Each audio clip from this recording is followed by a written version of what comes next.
Dengan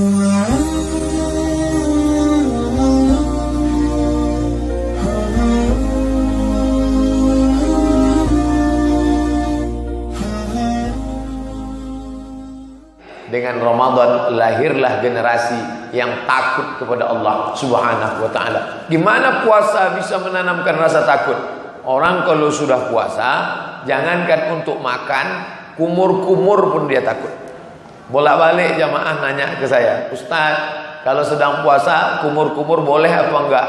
Kumur-kumur boleh, tapi katanya haram Ustaz kumur-kumur, nanti puasanya batal. Ghulu itu bukan cuma sikap ekstrim beragama, ekstrim dalam berkumur-kumur itu yang tak boleh. Kalau sekedar kumur, yang ghulu itu kan andai ini pakai kaca, sudah kelihatan airnya hampir masuk ke dalam. Ghulu ekstrim. Makanya banyak kita lihat orang masuk kamar mandi, lalu kemudian dia tempat wudhu, dia ambil, hidupkan keran, ambil air, masuk. Sekali dia masukkan air ke mulut, tapi ngeludahnya sampai mungkin 5 kali. Kenapa ente ngeludah sampai 5 kali? Sekali aja kan habis. Saya takut air itu masuk membatalkan puasa saya. Gosok gigi. Berapa banyak orang yang bertanya, apakah boleh gosok gigi saat bulan Ramadan Ustaz? Boleh. Hanya saja sebagian ulama mengatakan setelah tergelincir matahari makruh. Jam 12, jam 1, jam 3, jam 4 itu makruh. Kenapa? Karena saat itu dia dalam keadaan amat sangat haus, kering. Banyak orang yang lesu, lemah, letoy, loyo. Setelah gosok gigi segar. Maka dia khawatir puasanya batal. Maka puasa membuat kita menjadi takut kepada Allah Subhanahu wa ta'ala. Semua ibadah itu mengajarkan takut. Salat, Allahu Akbar, takut. Mana ada orang salat matanya jelalatan. Cantik juga masjidnya, hebat. Baru kali ini lihat mimbarnya begini, pakai batu-batu. Gak ada. Orang sholat disuruh melihat tempat sujud. Takut kepada Allah SWT. Gatal, benar-benar gatal. Paling berani dia menggaruk 1 kali. Gatal juga digaruk. Gatal juga, berhenti, cari kalpana. Kena penyakit kurap, penyakit kulit. Oleh sebab itu sholat membuat orang merasa takut. Hanya saja limit waktunya sedikit, dari mulai takbiratul ihram sampai salam. Karena sholat adalah aqwalun, ucapan, wa af'alun, perbuatan. Mufattatahatun bitakbir, dibuka dengan takbir, wa mukhtatamatun bitaslim, ditutup dengan salam. Lalu kemudian puasa mendidik generasi ini untuk takut, yang frekuensi waktunya lebih panjang. Berapa? 13,5 jam. Dari mulai jam 5 azan subuh atau setengah 5 sampai buka puasa, terserah di mana. Di Sumatera jam 5 sampai 6.30, 13,5 jam. Di sini pun di Pulau Jawa lebih kurang begitu juga. Andai dia setengah 5, nanti pukul 6, 13,5 jam. Selama 13,5 jam itu takut ngelihat sembarangan, puasa saya rusak. Takut berkata yang tidak benar, puasa saya rusak. Idza qulta li sahibika ansit, kalau kau katakan kepada saudaramu ketika khatib sedang naik khutbah Jumat, tiba-tiba engkau katakan kepada teman di sebelahmu, diam, faqad laghauta, engkau sudah melakukan perbuatan lagha. Wa man lagha fala jum'atalah, siapa yang melakukan perbuatan lagha tiada Jumat baginya. Bagi orang yang sedang sholat Jumat, singkat pendek, khutbah Jumat paling lama 30 menit selesai, tapi tetap dia takut ada yang lebih panjang. Apa itu?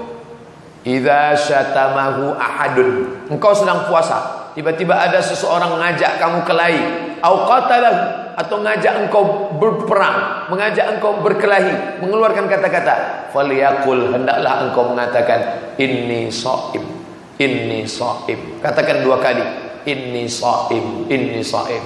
Bukan aku tidak sanggup melawan ente, saya bukannya enggak sanggup berantem, saya bukannya enggak sanggup ngebalas, tapi inni shaim, aku sedang puasa. Inni shaim, aku sedang puasa. Sekarang sedang puasa. Tunggu ntar habis buka kalau mau tahu.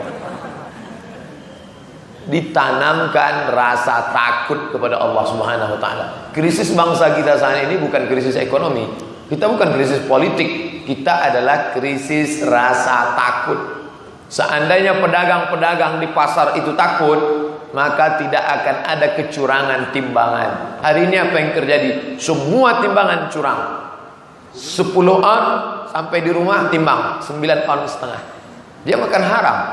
Kalau dia jual beras 9 on setengah, 9 on setengah, hari itu yang belanja ada 10 orang, maka dia sudah curang setengah kilo.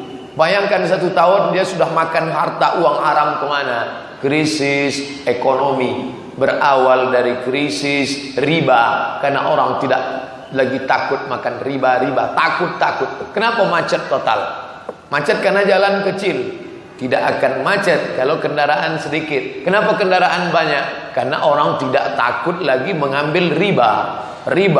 Bayar DP sedekian, lalu kemudian riba. Yamhaqullahu riba wa yurbis sadaqat. Allah akan mengecam, menghancurkan riba dan menumbuhkan sedekah. Katanya orang yang riba itu hancur. Kenapa mestinya hebat? Kenapa hebat? Dia sudah menghancurkan sendi-sendi yang lain. Perekonomian umat hancur. Anak-anak muda yang mau berkarir tidak lagi dapat dana segar dari orang-orang kaya, karena orang kaya menumpuk uangnya di bank konvensional, lalu setiap bulan dia mau hasil untung. Tidak lagi ada mudharabah, tidak lagi permodalan, tidak lagi bagi hasil. Gara-gara apa? Orang tidak ada rasa takut. Rasa takut dalam hati orang hilang. Istri tidak lagi takut pada suami, suami tidak lagi takut kepada Allah karena tidak menunaikan hak istri. 5 kewajiban dia hilang: makan, pakaian, tempat tinggal, pendidikan, perhatian. Anak-anak tidak lagi ada takut kepada Allah, sampai meletakkan orang tua di panti jompo, sampai membiarkan orang tua tidak makan, tidak minum. Paling dahsyatnya lagi, menuntut orang tua hanya gara-gara menebang sebatang pohon kayu yang diameternya kecil luar biasa, tapi sudah dituntut ke pengadilan. Orang tidak lagi ada rasa takut. Maka generasi terbaik dididik dengan puasa, menanamkan rasa takut kepada Allah Subhanahu wa taala. Saya Pak Ustadz sudah puasa Ramadan kok enggak ada rasa takut ya? Tambah puasa Senin Kamis. Senin Kamis. Sudah puasa Senin Kamis kok enggak takut juga ya? Puasa Nabi Daud 1, 3, 5, 7, 9, 11, 13, 15, 17, 19, 21. Kalau gitu saya ambil genap-genapnya. Yang penting ya sumu yauman, puasa 1 hari, wa yuftiru yauman, makan 1 hari. 2, 4, 6, 8, 10, 12. Genapnya atau ganjilnya ambil, puasa, menanamkan rasa takut kepada Allah Subhanahu wa taala. Orang yang suka ngomongin, bicara aib orang lain, pada saat dia puasa dijamin tidak akan mau. Ngomong nggak mau, ngirim share kata-kata yang tidak layak pun tidak mau. Kenapa? Saya sedang puasa. Kabarnya anak si Anu gini. Saya sedang puasa. Jangan bicara aib orang lain. Stop. Kalau mau ntar habis buka kita lanjutkan. Artinya rasa takut kita limited, dibatasi oleh takbiratul ihram sampai salam, dibatasi dari sejak makan sahur sampai buka. Bulan Ramadan tidak dijadikan sebagai ritual seremonial, ritual yang datang terus setiap tahun. Seremonial hanya sekedar acara party, sebuah pesta religi agama yang tidak menghasilkan apa-apa. Bagaimana ajaran agama itu mampu mendidik generasi yang terbaik? Maka yang perlu dipahami pertama adalah bahwa setiap ajaran Islam memiliki maqasid syar'iyyah. Maqasid diambil dari kata maqsud, artinya tujuan. Apa tujuan dibalik itu? Tidak ada ibadah itu yang hampa daripada tujuan. Setiap perbuatan ada visi misinya. Maka dalam ayat-ayat Quran langsung disebutkan di akhirnya. Contoh, inna salata, di akhirnya tanha anil fahsya wal munkar. Haji, faman farada fihinnal hajja, siapa yang melaksanakan ibadah haji. 3, fala rafatha wala fusuqa wala jidal. La rafatha, tidak lagi ada yang berbau seksual, wala fusuqa, tidak lagi ada perbuatan fasik, wala jidal, tidak lagi ada jidal, kata-kata kasar, kelahi, sumpah serapah, caci maki. Begitu juga dengan ibadah yang mengeluarkan harta, zakat. Khudh, wahai Muhammad, khudh min amwalihim, ambil harta mereka. Zakat itu tidak diserahkan dari bawah ke atas, tapi pemerintah dari atas mengambil ke bawah. Makanya zakat tidak akan terwujud kalau tidak dengan kekuasaan. Wahai orang yang berkuasa, khudh, ambil zakat itu. Engkau kirim, ambil sebagai petugas zakat. Khudh min amwalihim, ambil harta mereka. Shadaqatan, sebagai zakat. Tutahhiruhum, mensucikan. Wa tuzakkihim biha, membersihkan harta mereka. Salat tanha 'anil fahsya wal munkar. Zakat mensucikan dan membersihkan harta. Haji, jangan lagi bicara berbuat seksual, pikiran kotor, mungkar, dan termasuk kata-kata kasar, sumpah serapah. Puasa, maka puasa lebih dalam lagi. Ya ayyuhalladzina amanu kutiba 'alaikumus syiyamu kama kutiba 'alal ladzina min qablikum. Puncak akhir tujuannya adalah la'allakum tattaqun. Mudah-mudahan kamu menjadi bertakwa. Mempersiapkan generasi terbaik dengan puasa, maksudnya dengan puasa itu muncullah generasi-generasi yang takut kepada Allah Subhanahu wa taala. Tak ada gunanya orang banyak puasa. Orang paling banyak puasa di dunia ini di Republik Indonesia. Kenapa? Karena paling banyak penduduk muslim di dunia di Indonesia. Otomatis yang paling banyak puasa di Indonesia. Tapi kenapa angka itu menjadi kontradiktif? Angka paling banyak haji Indonesia, paling banyak puasa Indonesia, paling banyak sholat Indonesia, website porno terbesar Indonesia, dan angka korupsi paling banyak Indonesia. Lalu ada apa? Berarti ibadahnya itu masih terjebak pada seremonial dan rutinitas. Makanya judul hari ini, bagaimana merubah rutinitas seremonial. Jadi jangan salahkan Karl Marx, bapaknya Marxisme, yang mengatakan agama itu opium, candu, narkoba. Ada orang yang stres menghadapi hidup, lalu kemudian ketika dia sudah tidak kuat lagi menghadapi hidup, pelariannya kemana? Narkoba. Cikal bakal narkoba, ngelem dulu. Setelah dia buka tutup lem, dia hirup, lalu dia fly, hilang. Lalu kemudian puncaknya adalah narkoba dengan berbagai macam jenisnya. Kemudian khamar, itu juga menghilangkan ingatan terhadap semua masalah. Maka ketika dia sedang mabuk, masalahnya hilang. Ketika dia sadar, masalahnya muncul. Ketika dia mabuk, masalahnya hilang. Ketika dia sadar, masalahnya muncul. Akhirnya dia mengambil kesimpulan bahwa kesadaran itu adalah masalah. Karena kalau dia sadar, muncul masalah. Ketika dia mabuk, masalah hilang.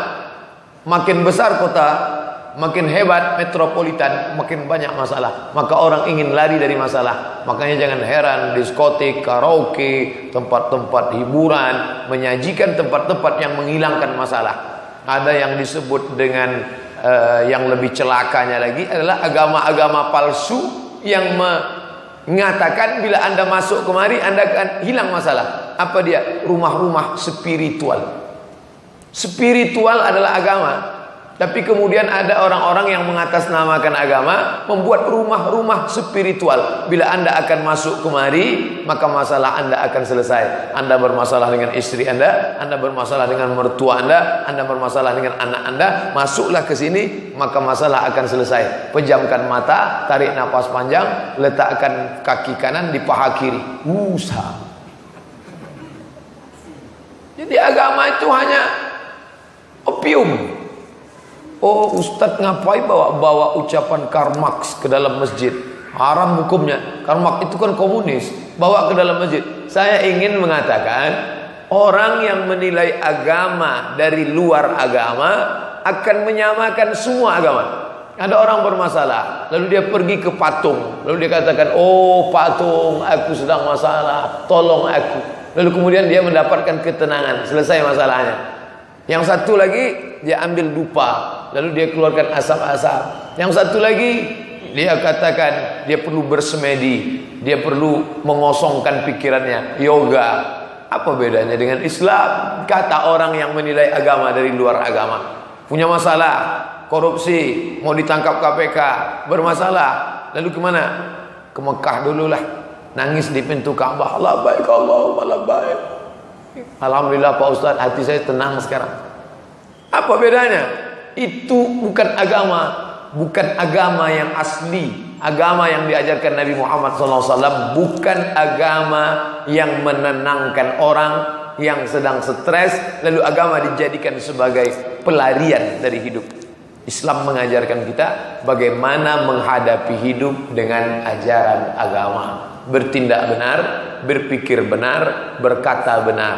Berawal dari pengetahuan yang didengar oleh telinga, yang dipandang oleh mata, yang dipikirkan oleh pikiran, yang direnungkan oleh hati, berubah menjadi sebuah kesimpulan, lalu berpengaruh kepada ucapan, lalu kemudian berefek pada perbuatan. Itulah agama. Maka dalam Islam diajarkan, bila engkau sudah sholat, maka sholatmu membuat engkau terhindar dari perbuatan dosa. Bila engkau sudah puasa, bagaimana memahami ibadah ritual dalam Islam membangkitkan rasa takut kepada Allah Subhanahu wa ta'ala. Makanya khotib naik ke atas mimbar setiap hari Jumat. Apa rukun khutbah? 5. Alhamdulillahi rabbil alamin, wassalatu wassalamu ala ashrafil anbiya'i wal mursalin. Ya ayyuhalladzina amanu taqullaha haqqa tuqatih, usikum wa nafsi bitaqwallah. Allahumma firril muslimina wal muslimat. 5 rukun ada, tapi rukunnya diantaranya adalah takut kepada Allah Subhanahu wa ta'ala.